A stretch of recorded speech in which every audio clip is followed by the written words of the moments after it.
Welcome in, everybody, to another MLS Monday by Scarves and Spikes. Tyler and Sydney here with you Yes. to chat about Matchday 11. It is Can in you the believe? books. Can you believe we're almost a third of the well, not almost, but we're about the third of the way through the MLS season. Really, you just started, but here you are at the third, not the quarter pole, but the third way through. I don't know what that's called. Like Eh, fourth way is the quarter we'll pole. just We call it call the it the third. third-ish, The the thirdish third-ish way. pole.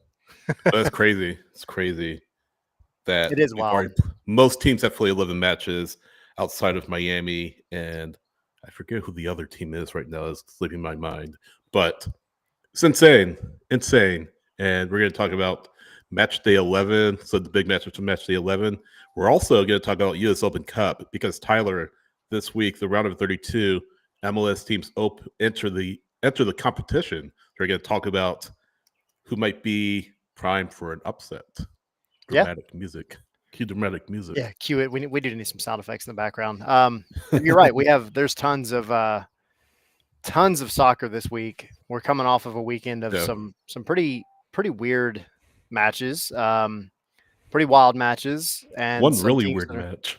one really weird match. You got teams that are getting back on track, teams that are falling apart. Um, so there's all kinds of stuff going on. But before we get into any of that, there was one What? soccer match this weekend that set the tone for the entire weekend, and it was by far the best one of them all. Talk about Sporting Kansas City, LA Galaxy. No, that Oh, was that the was drunk. that end of the weekend. That was into the weekend. That was that was the cherry on top. That was the drunk Yeah. uncle game of the weekend, and we have to talk about that one. We're definitely going to get into some of the idiotic stats from that one. No, Which match are you talking about? the wonderful, elated, beautiful cluster F of a match Mhm. tradition that is the Mhm. Atlanta United media game. Oh, okay. Okay. That was not in the notes. No, it wasn't. That's I'm not in the throwing this one notes. on you here. This game had everything you could ever ask for And you as hit a a soccer post. fan. I did hit the post. It would have been a beautiful goal had it went in, but whatever. I was robbed by the post. But no, it was a ton of fun. Got to give a quick shout out to Atlanta United, the comms team, and Yeah. all those folks who put this thing on every year. It's a really fun time, legitimately. If you haven't watched it, go back and head to Atlanta United's media page. I'm sorry, YouTube page, It's there. and it's you can see the whole thing in all its wonderful glory. You can Yeah. check out the I'm going to say the highlights. You watch the whole thing because you got to check out just I don't know. I mean, shenanigans, I guess is the best way to put it. Yeah. And you were there. You got to sit there on the I was sideline, there. right? I was there. I saw the comeback in person. So it's on YouTube if you want to watch that. If you're new to the show and have no idea what we're talking about, Lady United does a media match every year. Tyler played Jackson, Henry, so the other guys, part of the Stars and Spikes team, and they were on the winning side. They were down 4-1, and through a dramatic comeback, they pulled level to make it 4-4 with the penalties, and Team Resurgence took home the win and penalties Two-time in the champions. media match trophy. Two-time So champions. congratulations to Team Resurgence. It Well was a done. beautiful thing. It was a Well beautiful done. thing. Comeback of the ages, down 4-1. I'm going to try something here really quick while we're There's no such thing as a safe lead in soccer, especially a especially 4-1 lead. especially not in the Yeah, media game. Let's see here. absolutely. What are you So trying to do? I am trying to get one quick clip pulled up, and no, it is not of me hitting the post. As much as I would love nothing more. I don't know that this is going to work. Well, We'll we try it again want later. to. Okay, we want to dive into. Well, you made a note about Kevin De Bruyne. I was going to say let's run the rundown, but you made a note about Kevin De Bruyne going to Chicago. I wonder, did you hear any new information on the news or what's going on here? Well, no, it looks like Tom Bogert, is kind of saying that they do, it's 100% that they do have the discovery rights for De Bruyne, and there's a number of 12 million thrown out there, which I mean, you got to think about it. 12 million is not going to be the be all end all to the De Bruyne saga, right? This is going to be one of those Right. Messi type deals, I'm sure, where there's some stuff thrown off to the side. But you've got three big names that are kind of in the works right now, possibly. But Bogart saying Yeah. that De Bruyne is by far the one that is not going to say advanced, The but sure thing, pretty much. is definitely further along than the others. So Yeah, and Thomas Mueller, another name that's being floated, potentially to MLS. Paul Pogba possibly to MLS. DC United, according to Tom, have had prelim discussions with Paul Pogba. I know folks have been angling for Pogba to make a move to MLS for a while, and I don't know how far along that is, but according to Tom, that is talks have not progressed, but talks are going on. But in his words, sources are dubious if it will be advanced. As for Thomas Mueller being linked to LAFC, of course, would join Royce in LA. Of course, the Royce First Galaxy, sort of that German contingent in LA. But yeah, we'll see. Obviously, Toronto is leaving at the end of the year, so how long? It doesn't make sense for Mueller to come in, essentially put for a lame duck coach. But that's sort of the scuttlebutt out there, going to Tom Bogert, who is as connected as anybody when it comes to MLS transfer rumors. So we'll see. But as you said, it sounds like De Bruyne is a little bit farther along in the process, or more likely in the process than those other two. So obviously more to come, but we will see. yeah, We'll see. it it's gonna be one of those things. If any of those names pop in, then I don't want to sit here and say that it's going to be a game changer for whatever team that they arrive at, because Yeah. there have been some busts recently. Some busts. Marco Royce Yeah. is a name that comes to mind. Yeah. Olivier Giroud Like is a name that bust. comes to mind. Um, Hugo Lloris to some extent. yeah, for sure. So, you know, I always argued against the point that this was a league where, big time names could come and just excel. Yeah. But I think if you were good enough, you could definitely stand out, obviously in the beginning, especially. But this league is so mature now, relatively speaking, that I mean, look at guys like Higuain that came in that were like, hey, Yeah. yeah, I can't smoke a cigarette and play soccer at the same time and expect to do anything. Um, and then obviously Messi's going to do his thing, but you can't just come in here expecting that it's going to be a walk in the park. So Yeah. we'll see. And We'll see how it goes. I've said it before, I'll say it again. MLS is just so unique as a league. The parity in MLS as compared to Bundesliga, where you can essentially buy yourself a trophy. Premier League, same thing. La Liga, same thing. I mean, the richest clubs are the ones that succeed day in and day out. MLS, it's more or less an even playing field, right? There's no runaway team every single year that wins trophies year in and year out. It used to be LA Galaxy, but they've sort of leveled off over the past years outside of last year when they won, of course. But there are no, outside of Miami, of course, but there are no like real super teams in the league. And that's part of the unique thing about MLS. A lot of it's due to the transfer rules, certainly, but you have obviously much bigger country. You have different climates from West Coast, East Coast, North and South. You're playing across two different countries, potentially three if you make it a Champions Cup, so or four or more.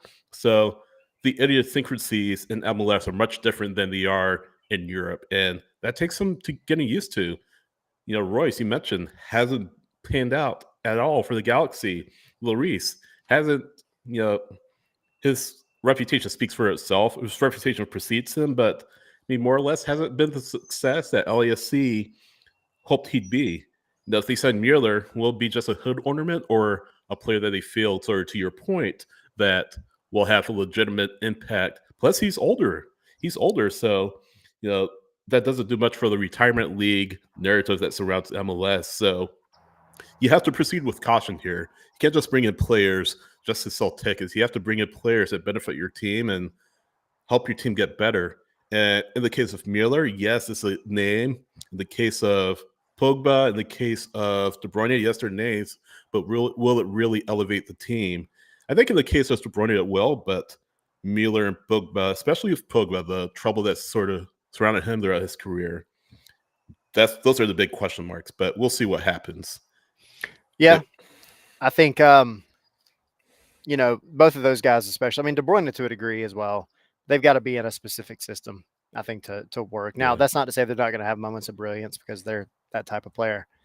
But yeah, you can't just go out and sign a name for a name anymore. It just doesn't work that way. So exactly. well, unless you're a team named Miami. Yeah. So you put in the notes. Are Miami quote unquote back? Well, are they back? I want to ask you feel that. like they left? They left Champions Cup, that's for sure. They did. They did indeed. But I let me ask you. I mean, they beat Red Bulls 4-1. Of course, they're coming off the disappointment in Champions Cup. Kind of not really crashing out. Vancouver were the better team unequivocally, but they got knocked out by Vancouver and sort of maybe a chip on their shoulder, and they go out and kind of take up their aggressions on the Red Bulls. Suarez breaks this lengthy goalless streak. Messi gets back on the score sheet. Pico and Vigant both score as well from Miami. So let me ask you, is Inter Miami back? I mean, was it just a little stretch of bad form against Vancouver? Did they just run into a much better team? Or, is this what we're to expect from Inter Miami sort of moving forward? I mean, I do think Vancouver actually is the better team. I think they're playing the most for sure well-rounded, like steadfast soccer in the entire league right now. I mean, and they're standing out for all the right reasons. And like Miami is always going to have the star power. We just got done talking about it. But to be fair, Miami is the one team that has brought over a handful of names that are big, and they do tend to play well together because they've done it before. But I mean, I said it last week on the show. I thought that Vancouver was going to take it. I think we all did. Me, you, and Henry, if I'm not mistaken. That was always going to be a tall task. Yeah. Vancouver's killing it right now. And so I think Miami, I don't necessarily think that they've stumbled hard. I think that, I mean, anytime you get knocked out of a, Continental Cup, like that's it sucks, right? Or a regional cup, like these kind of things, they happen. You're in these positions where you end up like, you can slice and dice your way through the first rounds of anything, but you're going to hit a team that you're going to struggle against. It's very rare that you make it all the way to a final and it's just kind of like, run of the mill, work your way through the enemy at the gates kind of thing. But I mean, Miami, with what they're doing overall, I think we're going to see, if we see the worst of them, it's going to be closer to the end of the season. Yeah. Yeah, and there's some rumblings, after they lost to Vancouver, that second leg, some rumblings about, fire Mascherano, which I don't think is going to happen 10 games in for them. But, the question you asked, coming into the season is having Mascherano the best coach for them. Tata, of course, was with them 2 years. Now Mascherano, who is, of course, very good friends with Messi, came in. His only qualifications outside of he knew Messi was Argentina's youth national team, and didn't set the world on fire there. So that's obviously the opening question as soon as he was hired, I should say, by Miami. Can he handle the locker room? Will his relationship with Messi overshadow his relationship with other players? And I think we saw much more of that discussion around South Florida circles after that loss to Vancouver. So sort of to answer the question, is Inter Miami back? I don't know. They haven't been the team that, we saw last year. I mean, last year they're like the Death Star, just blowing up teams left and right, more or less, or coming back to win. This isn't the Miami team that we saw last year. Of course, Messi and Suarez will do their thing.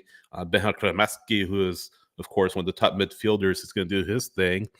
But while you do have some veteran pieces like Pico, like Wigant, you need much more.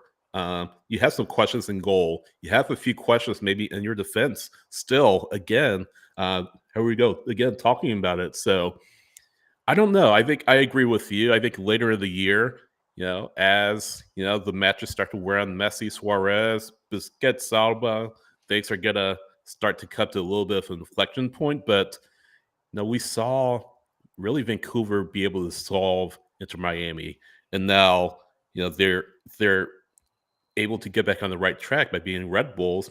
And Red Bulls, what did I say about them? I don't know if we'll talk about them too much, but you know, I want to see more from Miami. I want to see more. And Yeah, and I see Victory's comment, saying, "Are you saying Inter Miami's playing better soccer than the Crew?" To me, we'll get to the Miami and the crew in a little Crew bit. Yeah.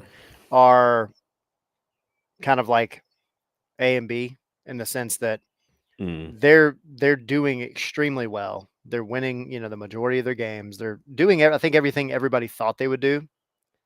But on yeah. any given day, a team could take them out, right? Yeah. Vancouver doesn't feel that way. Vancouver, now I know they've lost a game, but Vancouver feels like if you're playing against them, you have a massive uphill battle to climb. Yeah. Um, I'm getting my wording all wrong. Uphill No. battle, whatever, dude. But you get what I'm saying. It's just Yeah. like Vancouver to me is just kind of the next tier. Yeah.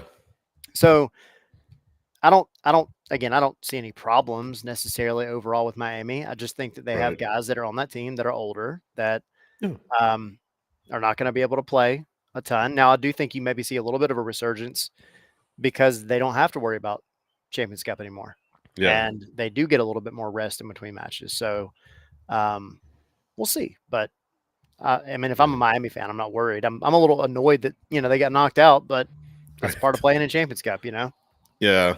So, we brought the crew just briefly, and we'll talk about them a little bit later on. They beat Charlotte at Lord.com Field, but a team that had been struggling was San Diego FC. And San Diego FC, absolutely blew the doors off of FC Dallas. Um, Chuka Lozano had 2 goals to assist for San Diego FC, that 5-0 win. Um, I I want to know what you think, but for me, I think Chico Lozano at this point is my MVP. Certainly, 4 goals, 6 assists. Now he was hurt a few games, as you remember, early on in the season. They were missing him for about 2 or 3 matches, but he's come back. Ever since he's come back, he's really found just a tremendous run of form. And you know, he was signed to make an impact with this team. He was signed to be that big DP, that DP that will connect them even more with the Mexican American community down there in San Diego, and he's paid off certainly. So he's my MVP certainly at this point. What do you think? I mean, is he top of the list for you, or is it somebody else? No, I mean, I definitely would put Chucky up there for sure. Because the thing about MVP is it's a popularity contest.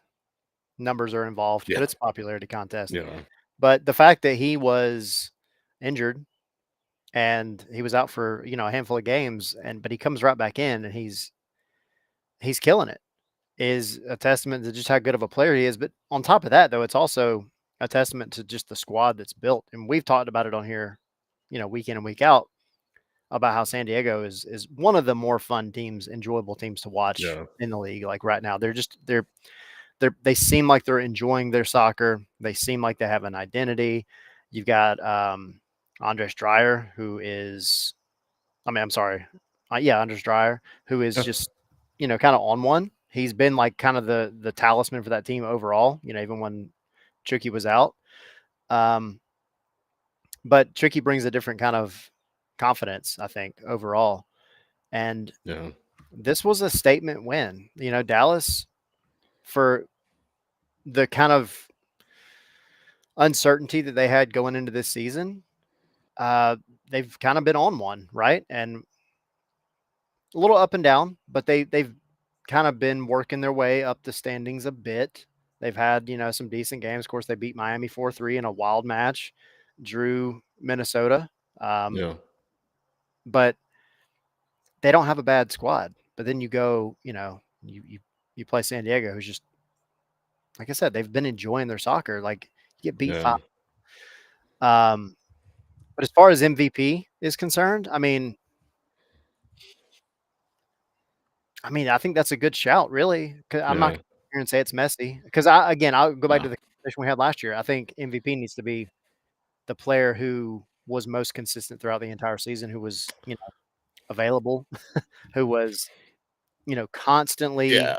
when the deck was stacked against them, was there making things happen. And I don't think 11 games in right now that's Lionel Messi. Right. No, absolutely not. Absolutely not. In the more traditional sense, it's the team judge most valuable to his team's success. And at this point in time, Chucky Lozano has been most valuable to his team's success. He can throw out some other names. He can throw out Christian Espinoza from San Jose. You can throw out maybe Ty Barabo, Philadelphia, Christian Kalina, Charlotte FC, Pep BL. You can throw out those names. I don't know if we're at that point where we could consider them high tier MVP candidates. Maybe the closest you can get is Espinosa because he's been on tremendous form, 4 goals, 7 assists at this point in the time, I believe, for San Jose. But San Jose haven't been able to quite put it all together. Maybe they have just a little bit over these past few weeks, but there are still some flaws in that side that need to be fixed before they can consider themselves a legitimate contender in the West, if not MLS as a whole. But another name you can throw out, Kevin Denke, of course, FC Cincinnati, Evander. But I feel like at this point in time, considering the relatively low expectations, and granted, the chat saying Brian White certainly dark horse for Vancouver.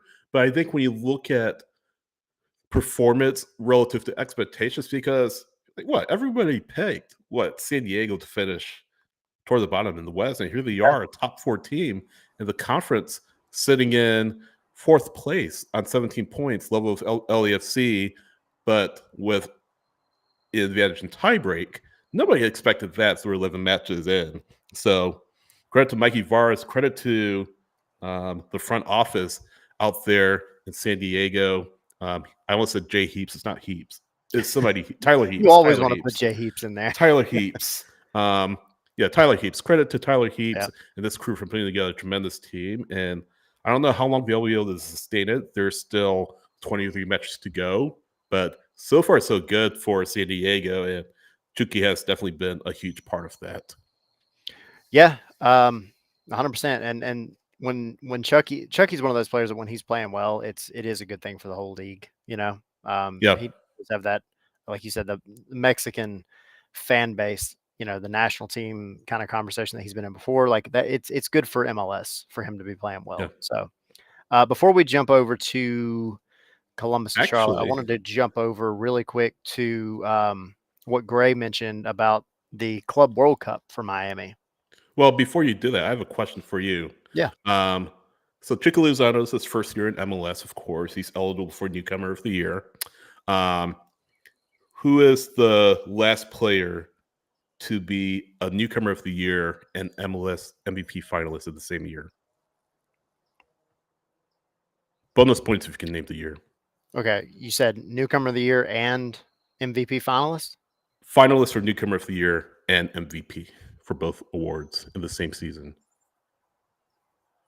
You want a hint? It wasn't Miggy in 2017, was it? No, it was not. It was not. Okay, I don't know. So I'll give you a hint. It was the next year. It's in 2018. Finalist for MVP. Oh, Finalist. finalist for Didn't new. win. Okay, Finalist. yeah, because obviously Joseph. I don't even know who else was on Yeah. the cards that year. I don't know. It was Carlos Vela.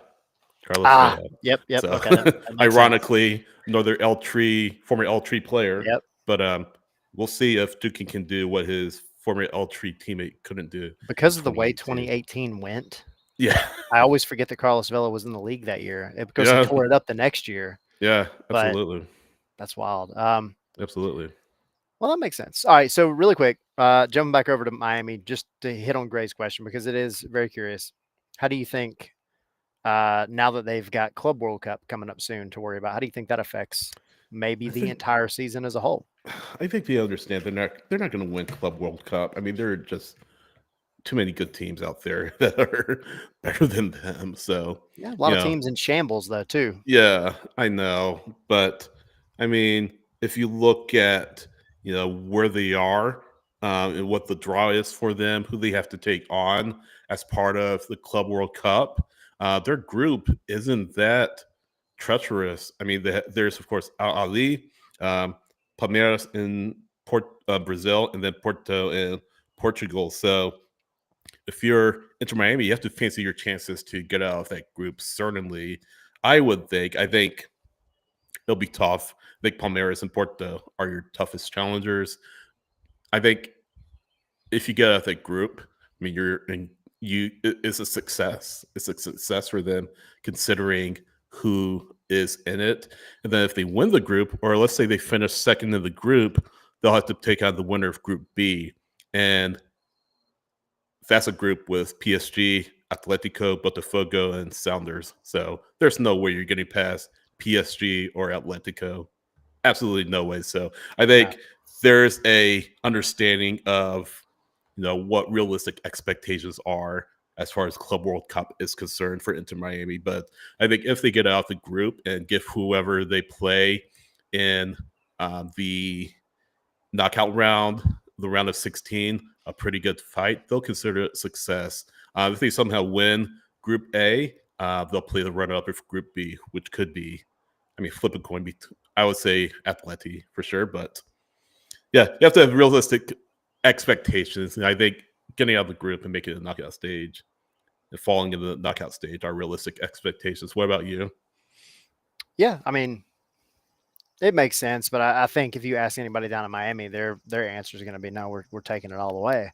No, Uh, no chance. but I mean, because I think if you're playing on a team with guys like Lionel Messi and Busquets and all them, and you don't believe that you can make it, what are you even doing there? Yeah, Now, those of us looking from the outside in, um, and this is no knock on Atlanta United at all because what they did was amazing, but you got knocked out of MLS Cup last year yeah, because you couldn't hold it together, and because Atlanta figured out how to really, really grow a pair and played big boy soccer in that series. yeah, You, you're going up against teams that are perennial champions, yeah, and yeah. this is not going to be even anything close to a walk in the park. So yeah, I mean, I think if you do make it out somehow, then you're going through an absolute cluster in No, that absolutely, next group. So absolutely.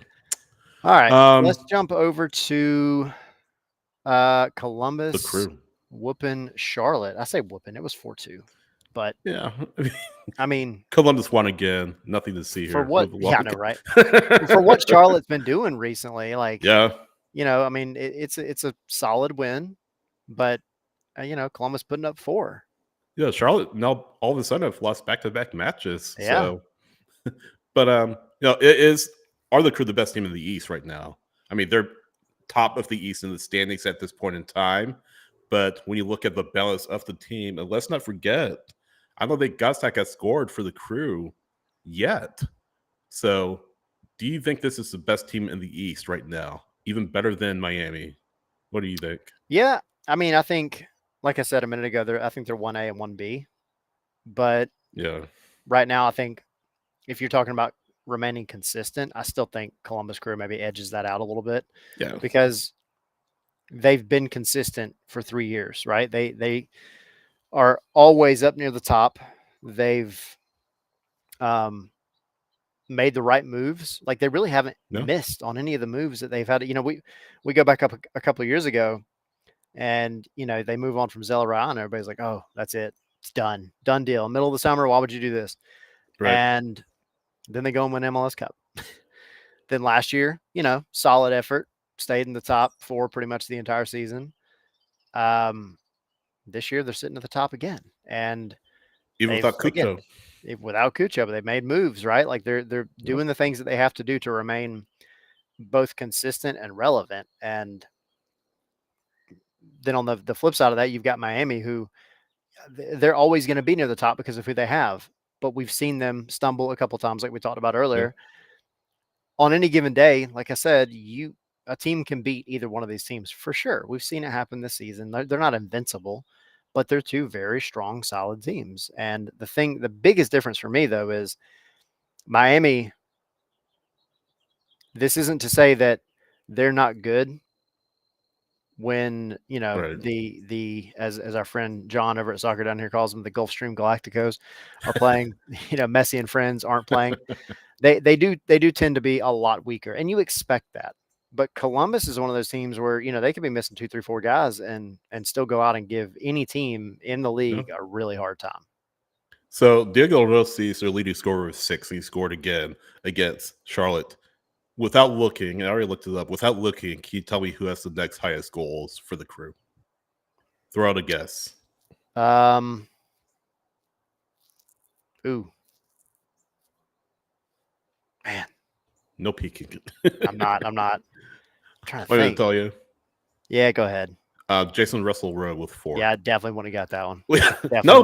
But that speaks to they're not scoring a ton of goals. I mean, if you look at how many goals they've scored, they're not at the top of MLS right now. They've only quote unquote only scored 18, which isn't a little, but it's not a ton either. So they're not putting in goals left and right.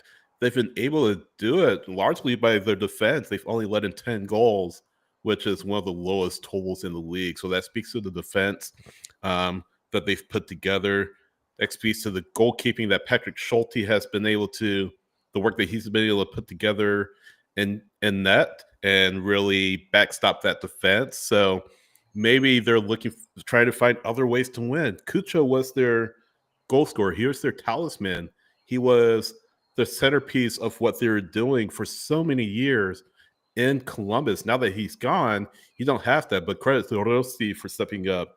Credit to Russell Rowe for stepping up. Credit to Schulte, continuing to be one of the top keepers in MLS. Credit certainly to Wilfred Nancy, who once again continues to show his quality as a head coach in this league. And I don't know how much longer he's going to be in MLS before a bigger club comes calling. I think that's the big question you have to ask about Columbus. How long does Wilfred Nancy stay in MLS? Let's say a second division team, a Ligue 2 team in France says, hey, we need a coach. Let's go hire Wilfred Nancy because he's proven what he can do with relatively limited resources in MLS. Let's bring him in and let's give him a shot. I mean, not a shot because he's had experience, of course, with the Crew. But you look back at his trajectory, Tyler. He pretty much not really stumbled into the job at CF Montreal, but he got promoted from their academy. I don't think he was at the top of their list when Thierry Henry stepped down. Certainly wasn't, but it seemed like a cheap move from CF Montreal, one of many cheap moves, and it worked out.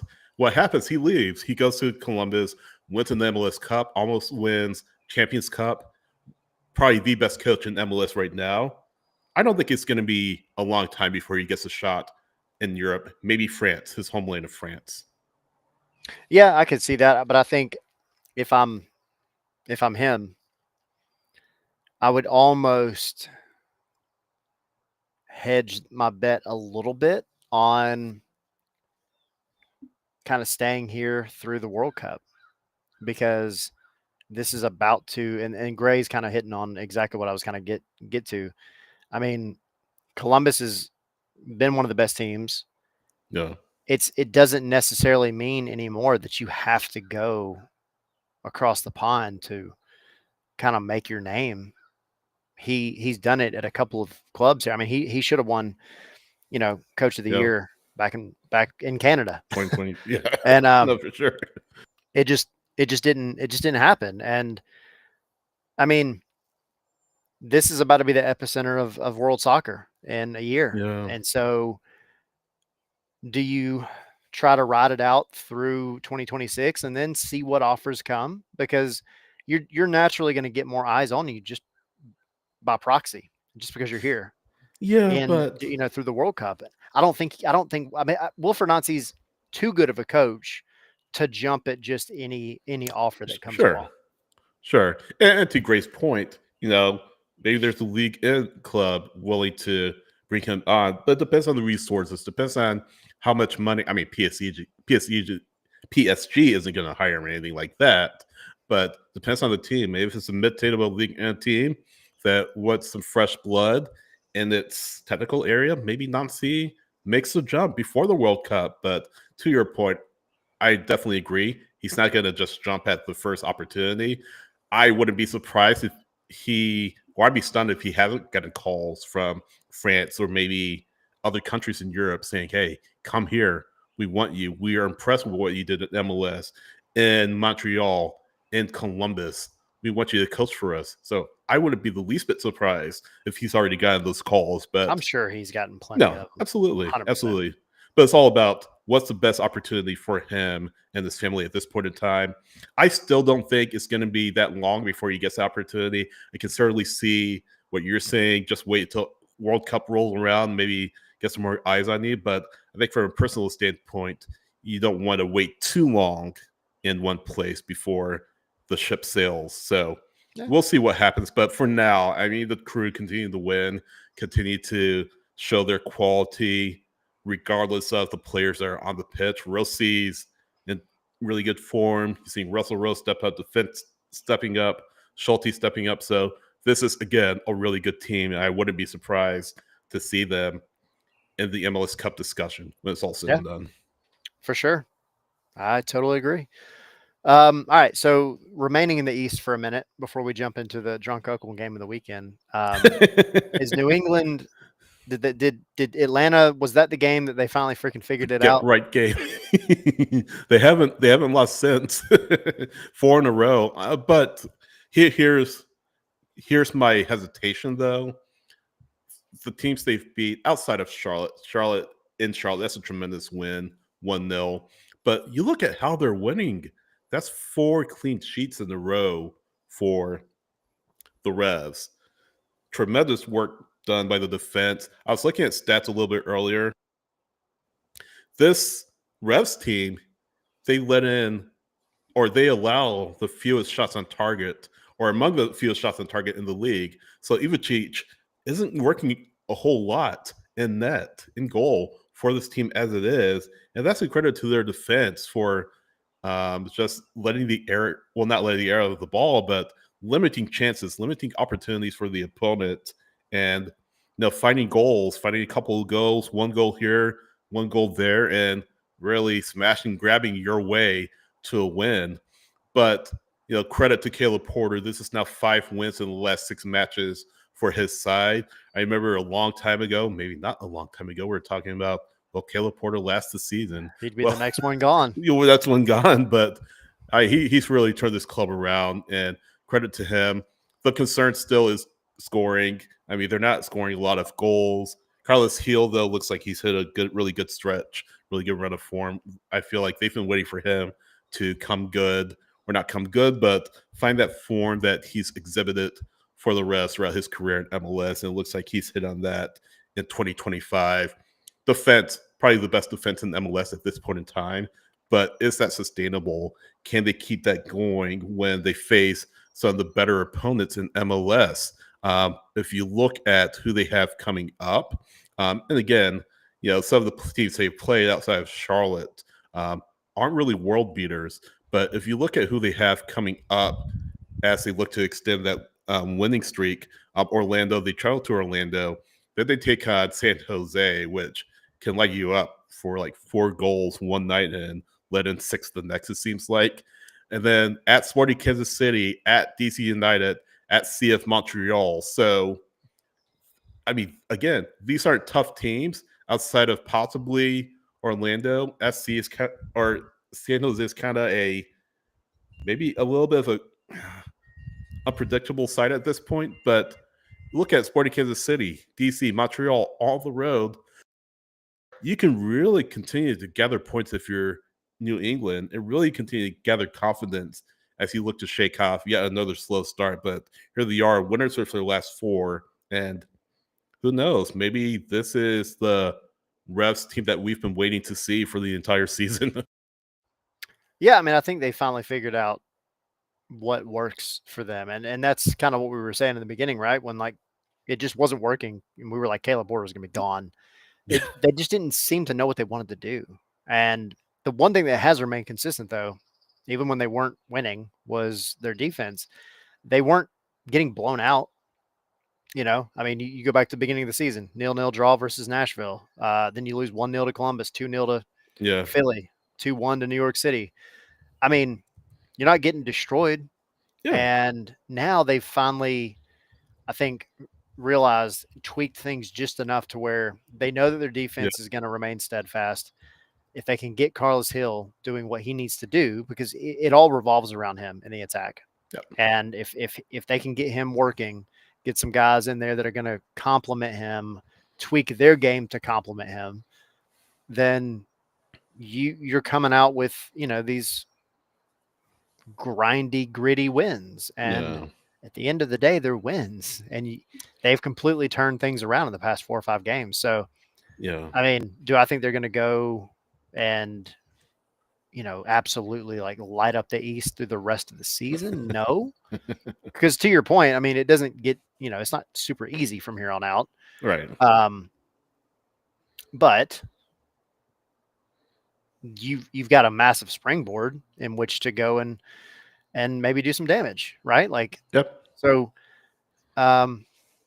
I'm all about seeing a team that finally figures it out. It makes me happy to see. There's one that I really wish would do that sooner than later.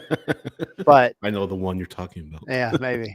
But no, I mean, good for them. Good for Caleb Porter, because I don't ever want to see anybody lose their job, but he was definitely in the hot seat for sure. No, for sure. For sure. But then again, you know, and you're saying, you know, he'll, once he needs to remain in that form to really help the Revs, you know, moving forward. But again, I come back to, is this sustainable? You know, he has 5 goals. Leo Campana, who you're looking to carry on a good load of the scoring, you kind of have yet to see the most of what he can do. He only has 2 goals. Ganago has 1 goal, and then that's it. I mean, you have a couple of own goals here and there, but that's the extent of your scoring. So again, is it sustainable? Can you look to grind out wins in the fashion that you've been grinding them out?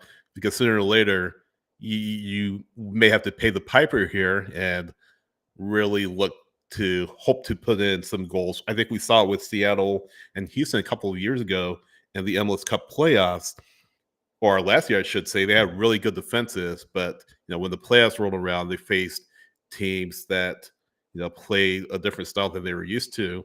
They couldn't cope because they couldn't put the ball in the back of the net, and I worry if that's going to be the case for the Revs. But they're winning. You know, they have confidence. They've won 4 in a row. You know, question is, can they keep it going? I think my one final point about New England before we jump over to the drunk uncle game of the week is I would really, really like to see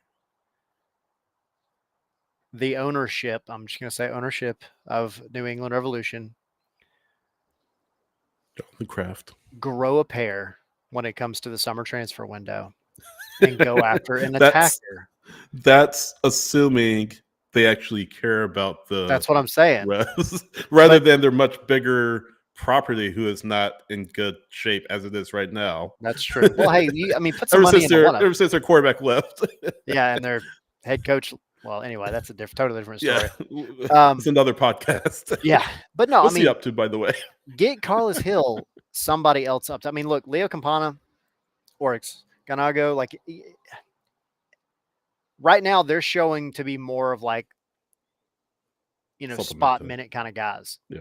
If they could go after a legitimate goal scorer, a legitimate threat up top, then they're solved, because your defense, I mean, their back line's averaging 7.2 on FOTMob, which is great.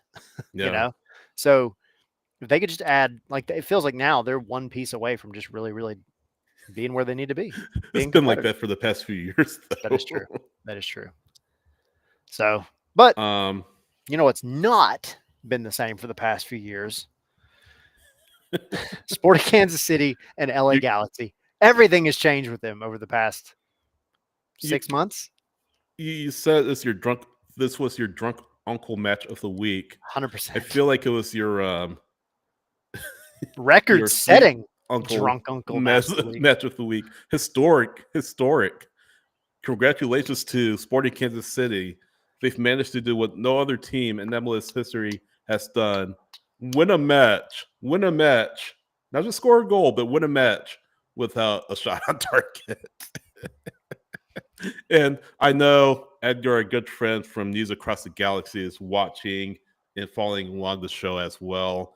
And commiserations to the Galaxy for finding a brand new way to lose that no other team has found in It's MLS rough. history. It only took them 30 years to figure it out. I would say both teams, because these are charter franchises, charter clubs in MLS. Yeah.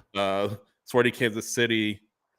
I mean, of course, the Kansas City Wizards / Wiz and LA Galaxy. So only It's took them 30 wild. years to figure it out. Listen, I want to throw this out there real quick. There are the stats for Yeah. SKC. Yeah. 29% possession. Gee. Expected goals, obviously, of 0. No shot. No big chances. Oh They my had gosh. 77% accurate passes. They committed 7 fouls. They had 1 corner. The rest of the stat sheet is Zeros. 0. It's just 0. What was the Cruise? What was the Galaxy 6G? The Galaxy's expected goals 1.39. They had 11 shots with 1 on target. They had 2 big chances. So they put 1 shot on target all night. So, 71%. and the shot they put on target was saved. They had 70 over a quarter of the ball. They put 1 shot on target, 1 shot on target, 11 shots total, and they still lose 1-0. I mean, it's just They had a .89 expected goals from open play and a .50 from set pieces. Oh my gosh. I mean, it just, Edgar, man, I feel for y'all, dude. It's rough over there. And, at the beginning of the season, I kept saying like, oh, they're going to get right. They're going to be fine by the middle of the season when Ricky Pooch comes back. I don't know now. Like I'm legitimately starting to get a little worried about Greg Vanney. Yeah, here's the thing about Greg Vanney. I don't think he'll get fired before the year's up, but at the same time, you have to find a way. And yes, they lost Joveljic to Sporting Kansas City. Jalen Neal, Mark Delgado, players like that are now gone. Gaston Brugman. Yes, you're missing those players. Yes, you had Pitzel injured. I think Peck was injured too.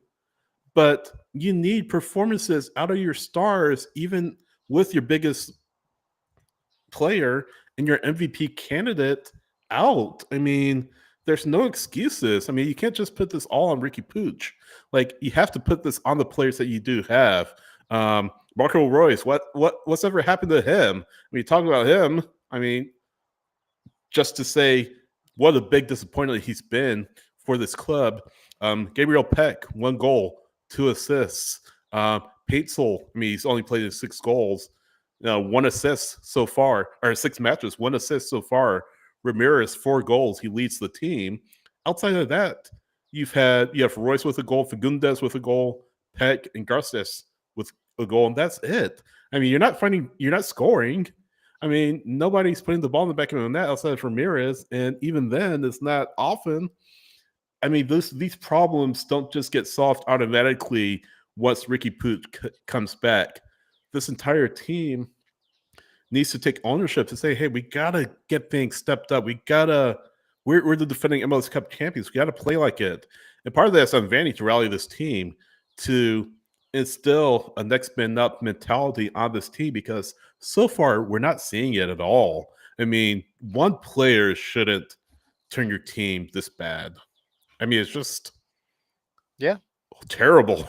It's pretty rough. I mean, Edgar said it, pretty accurately. It just seems like everything that could go wrong with the Galaxy is going wrong right now. Peck and Pitzel came off injured. Yeah. I mean, the fact that you at least have 6 months ago that you won MLS Cup to hold on to, that's nice. Yeah. But man, it the fall off is real. And I mean, I know Edgar can talk all about it, but like it doesn't make it great when you come off such a high and then you're thinking like, all right, well, it might be bad in the beginning, but it's not it's not going to be that bad the whole time. Yeah.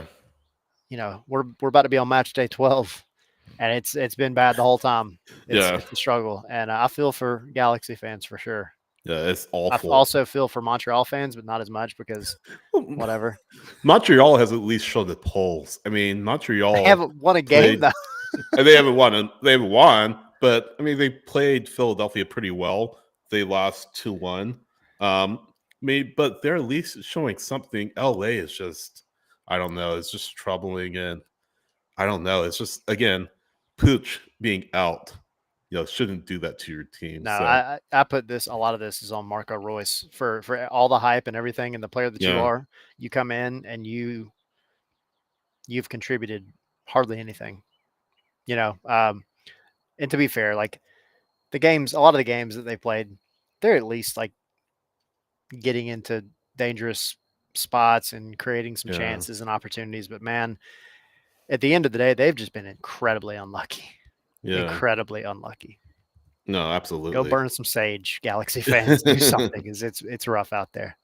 Yeah. Um, all right, so moving on from MLS, Yes. this is one of my favorite weeks, and that is Open Cup week. It is the round of 32 Yeah. in Open Cup this week, and it was announced. It's been about a month or so since it was announced, but all the games from here on out for the Open Cup are going to be on Paramount Plus, CBS Yeah. Sports Network. So Great to see the investment they've put in to the tournament. Actually taking it seriously, which yeah, is more that we could say for other organizations, which will go unnamed. They have 4 letters. I won't say what they are, but I think you know what they are. But I'm just looking. I was just looking at the schedule. 5 matches on Tuesday, and then Wednesday it's a big day. 1, 2, 3, 4, 5, 7, 11 matches, I believe, on Wednesday, yep. if I'm counting correctly. Um, Well, let's I'm start. Let's keep take it double day by checking my day. count. You're good. Yeah, While you're doing that, let's take it day by day. Tomorrow at 7, you have 2 kicking off. You have North Carolina FC versus Charlotte, and you have DC United versus Charleston Battery. And then at 8, you have Nashville versus Chattanooga Red Wolves. 9:30, Colorado Springs and Red Bulls. yeah. And then at 10, you have Tacoma Defiance and Portland. So that little group. What you Yeah. got? So, what's your upset special or upset specials? Looking at that, Those will I kick. put mine in the notes, but Yeah, I think if I'll take it day by day. We'll kind of break it off into blocks. I think out of for that one, Tuesday, the Tuesday matches, I'm gonna go with. I mean, you picked a good one. I'll let you talk about yours, but I'm gonna go with yeah, Colorado Springs over Red Bulls. okay, I think Red Bulls have just been so up and down, which is like yeah, kind of their hallmark over the past couple of seasons. But like, I just don't know that they can handle it. I don't know that they can handle it. And I know Gray's about to be super yeah. excited too. That was one of my picks. But what's yours? So no, and just heading off of that, you look at the Red Bulls; they're having to travel, um, across the country. They're just playing Miami. Now they have to fly out to Colorado. To So altitude. yeah, to altitude, exactly. So that's another thing you have to look at as well. My pick is Charleston Battery beating DC United at Audi Field, or is that match being played in Audi Field? I don't know. If that's being played out in Loudoun County, or if it's being played at Audi Field. I have to It's double check. Outfield. But It's okay, Outfield. okay. But that is my upset pick for Tuesday. Charleston has been, one of the class teams. In the USL Championship for years, and even more so, they had a rough patch toward the end of Mike Anhauser's tenure. Anhauser had been there forever before parting ways. Ben Pierman led them to the USL Championship final. Eventually lost, but he has just turned that club around, just revolutionized that club. MD Myers, one of their top scorers. They had a really good scorer. I forget his name, but he's no longer with the team. I think he won USL Championship Golden Boot, but his name escapes me. But he's no longer there. But they've really picked up where they left off from last year. And I think they have as good a chance as anybody. It's Nick Markanich. Nick Yeah, Nick Markanich. Mercanich. Yeah, Markanich. they just signed playing Rubio in Rubin. Castellon. Yeah, Rubin, former RSL player, I believe. But I think so. Guatemalan. uh, Um, yeah, yeah. yeah, he's been around the block for sure. Yeah, but yeah, Mark Hanich, former Golden Boot winner with the Battery, now with Yep. Castellon in the Segunda División in Spain. So he's over in Europe now. But Battery, I think, will pull the upset over DC United. Troy Lacine knows the Battery. He's faced them as head coach in the USL Championship. So that's why upset special. I like it. Charleston Battery, one of the perennial contenders. Like they're just a great The Giant Killers, yeah, organization. Yeah, they're just yeah, phenomenal. So I always enjoy seeing them play. It was fun going up to see them play Atlanta up in Charleston last year. yeah, That's where Gray is stationed at, Gray of Scarves and yeah, Spikes. So got a special place in his heart for them. So yeah, all right, so moving on to Wednesday. This is kind of like the main event, but we have kicking it all off at 7:00. Pittsburgh Riverhounds versus NYCFC. 7:30. Good friend Parky, his yeah. Rhode Island FC versus New England And that new in stadium in the Pawtucket too, brand new stadium. Yeah, Centerville Bank Stadium. They just opened it on Saturday, first yep. match. And Looks that really nice. was a draw, I believe, in the opening Yeah, match. Not bad. 7:30 as well. Philly and Indy 11. Also Louisville City, Minnesota, Tampa that'll be a good Bay, and one. Orlando. That's going to be a good one too. Yeah.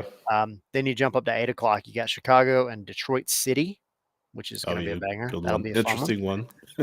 Then St. Louis and Union Omaha, FC Dallas and AV Alta FC. 8:30 Austin and El Paso Locomotive. Yeah, Texas Derby. And let's see, 10 Phoenix Rising, Houston Dynamo, and 10:30 San Jose and Sacramento Republic. So what are you thinking out of those Man, matches? there's Why don't you take so this many. first? I know. There's so many here. All right. So the one when I first took my quick glance back when the draw and all that happened, the one that stood out to me is the one that I really wanted to see happen as an upset, cup set, Yeah. was Riverhounds over New York City. Pittsburgh has Mm, always had a pretty good side. Maybe yeah. kind of been a little more up and down recently, but New York City has not been great either. Yeah, like to me, New York No. City, I kind of said the same thing about the Red Bulls a minute ago, but you never know what you're going to get out of them. The Riverhounds absolutely have a chance to go and steal that one away. They play in one of the coolest stadiums in the country, by the way. Yeah. But that one stood out to me like immediately when I saw the draw. So you give yours, and then I'll jump back into some other ones. No, I think Bob Lilly will have them ready. Longtime Riverhounds head coach. Yeah, I think he'll have them ready. Uh, Look, I picked two from Wednesday. I think Union Omaha really has had a chance to beat St. Louis City. I think they'll pull up the cups there. I think City are just very fragile at the moment. They can't score goals, and that was coming out to bite them. And this was a team early in the season we're looking at, hey, look what Olaf Melberg's done with the team since he's got here. We're talking about will they ever lose a match? They went unbeaten in the last four, or the first four, I should say. Winless in the last 7, 5 losses, 2 draws. Just got blown out at Seattle, and now they have to go not across the country, St. Louis City, but yeah, they are hosting the match. Sorry, I should say they're hosting the match.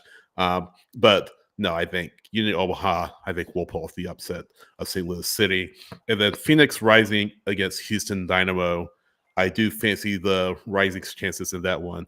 Phoenix, a very good USL championship team as well. yeah, Not long ago, a champion in USL championship, if I'm not mistaken. So I think they'll be ready to go as well. This has traditionally been one of the top teams in the second division that has been able to punch above its weight consistently. And if you look at Houston, Houston aren't a team that is very good right now. They just lost to LAFC.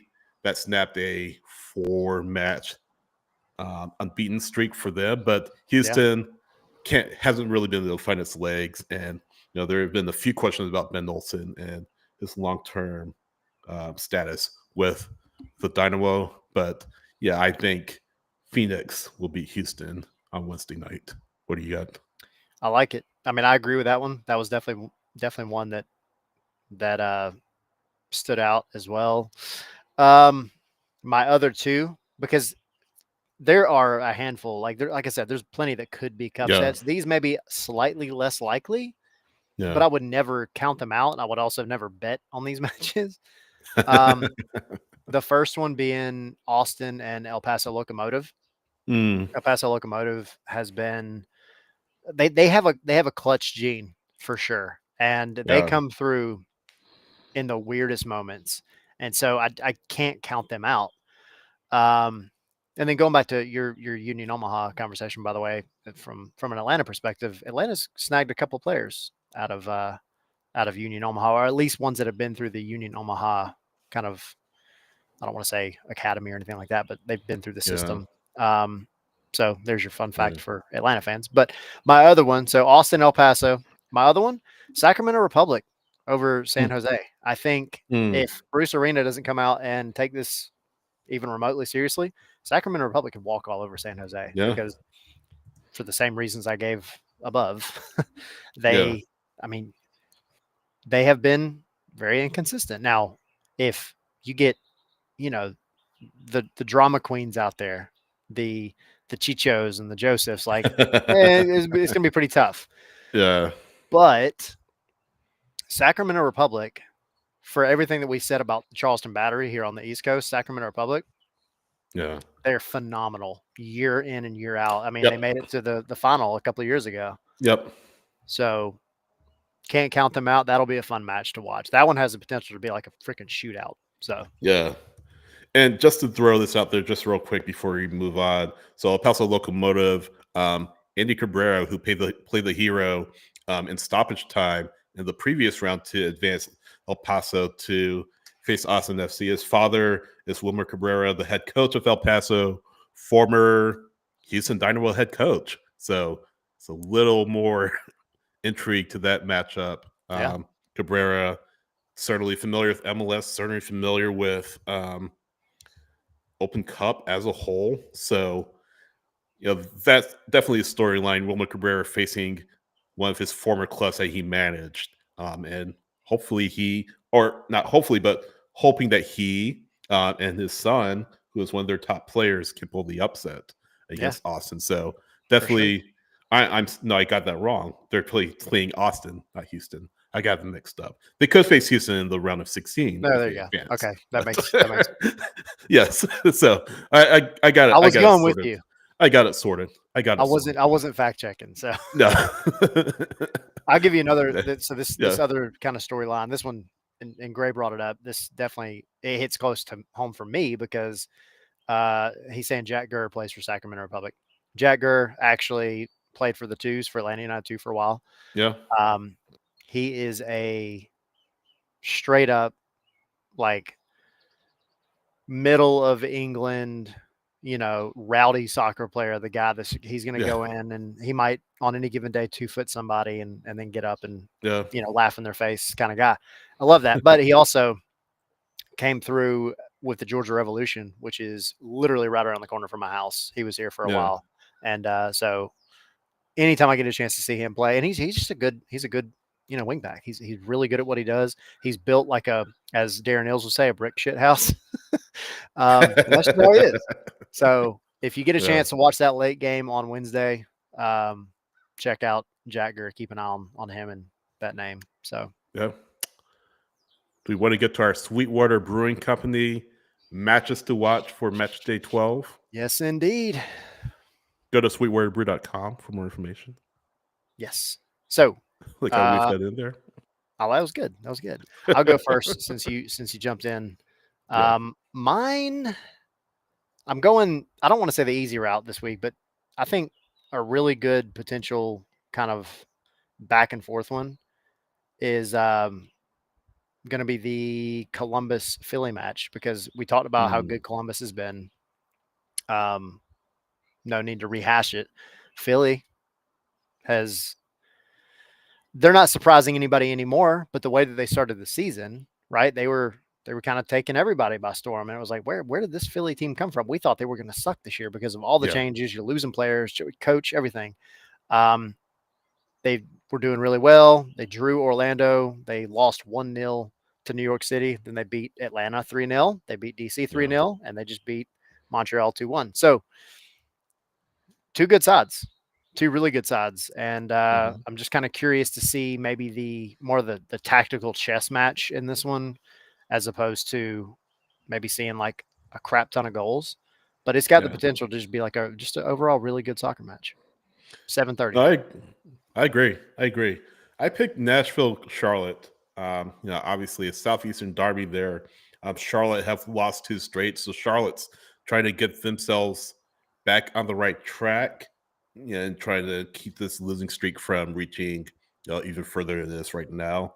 Nashville's just looking for consistency, right? They drew Atlanta United, kind of a comeback draw against Atlanta United at Mercedes-Benz Stadium the other day, so that's definitely boosted them, but sort of a letdown for them after beating Chicago 7-2. So they're a team that hasn't really been super consistent this season. They're 6th in the East right now, but I feel like if a couple of results had gone their way, obviously, especially against Atlanta, especially against New England, they'd be much further up in the standings. So I feel like we haven't seen Nashville's ceiling yet. But this would be a good win for them if they really take care of business against Charlotte. And again, Charlotte losers of 2 straight, so they'll be looking to get right. You don't want to get your star Zaha even more frustrated. So I think he'll have a chip on his shoulder. But Dean Smith is a good coach. I believe in Dean Smith and the work he's done. But if they're not careful, they could get away from them just a little bit. So Nashville against Charlotte is my pick, and that is, I believe, an 8:30 kickoff. Yes, at Geodis Park. Yeah, good stuff. Those are our Sweetwater matches to watch for the weekend. Y'all make sure you visit scarvesandspikes.com. Go check out all the Atlanta United news, analysis, opinion, everything else. Go join our Patreon if you're not already in it. Patreon.com/scarvesandspikes. Get in there, get in our Discord. It gets you access to the Discord. Lots of extra content over on Patreon, different tiers. We've got watch-alongs coming up. We've got Sydney's putting out his soccer newsletter every day. Yes. We've got unfiltered videos that we're doing now. We've got our AMAs a couple times a month. We've got lots of content that we're putting up on there. So if you're not already on there, patreon.com/scarvesandspikes. And again, quick shout out to our partner, Sweetwater Brewery. Go visit sweetwaterbrew.com. Like Sydney said a minute ago, check out all their beers and everything else that they've got going on. They're just coming off 420 Fest, which was a massive success here in Atlanta. So yeah, go check them out. Go grab you some good beer. Really quickly, Victory. I'm not going to get on this now, but I am going to say, Victory, you're asking about why is Atlanta and why are there so many other early MLS matches on Wednesday, our show, 7:00, where we're talking about Atlanta United. I will give you my theory on that, on why specifically why Atlanta is having so many early games. But interesting. Yeah, we'll definitely dive into it. Yeah, we'll dive into it on Wednesday. Show kicks off at 7, and we'll be getting everybody ready for Chicago.